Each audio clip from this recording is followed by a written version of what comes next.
Dahil bagong taon na nga, naghanap kami ng bagong mapagpupudtripan. Inabot na kami ng gutom dito sa Victory Liner. Sa pilahan ng Blue Jeep, may nakita kami pares at may silog meals din. Sa halagang 50 pesos, meron ka ng crispy pork pares with rice at ang mga silog meals nila napaka-affordable. Sa halagang 60 pesos, meron ka ng hot silog, maling silog, imbo silog, long silog at 80 pesos naman sa liempo silog. 70 pesos naman sa bangus silog. Kaso, naubusan na tayo ng bangus. Ayos dito sa Mateo Street Food, pinagsama na ang silog at pares. Di mo akalaing na sa simpleng pesto ay may malinis at masarap na food trip. Hello ma'am, ano po yung mga paninda nyo? Meron po kaming crispy pork pares with rice na po yun, 50 pesos. Tapos mga silog po, meron po kaming maling silog, longganisa silog, hot silog, tapos embo silog. Ano na rin po yun, anli sabaw. Sige ma'am, isa nga pong pares with rice, isa pong long silog. Ito po. Yun o, naka-prepare na. Tsaka imbo silog po. Buti naka-prepare na yung mga pagkain nila. Kaya pagka nagugutom na tayo, hindi na tayo maghihintay kasi naka-prepare na. Tsaka isa pong hot silog. Hot silog. Ito po. Oh, grabe, ang dami ating food trip oh. Okay guys, ito na yung mga food trip natin. Ito yung kanilang crispy pork pares. Tikman na natin.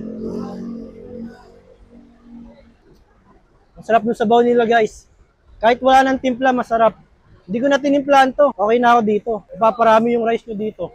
Ito naman yung mga silog nila. Ito yung embutido. Ito yung longganisa. Ito yung hot silog. Hindi ko na nabili yung iba kasi ang dami na. Hindi natin kaya ubusin yun. Gagawin ko na lang. Tikman na lang natin lahat to. Ginawa ko siyang combo. Ayan oh.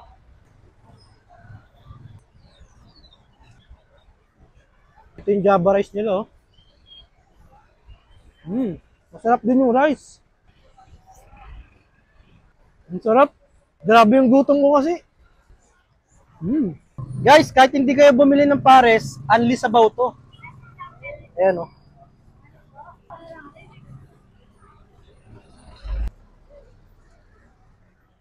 Ang sarap isabay nung sabaw sa kanin.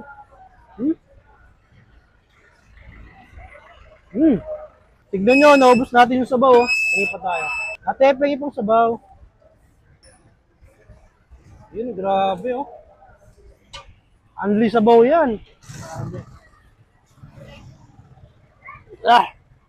Grabe ang init. Ang tight na lang.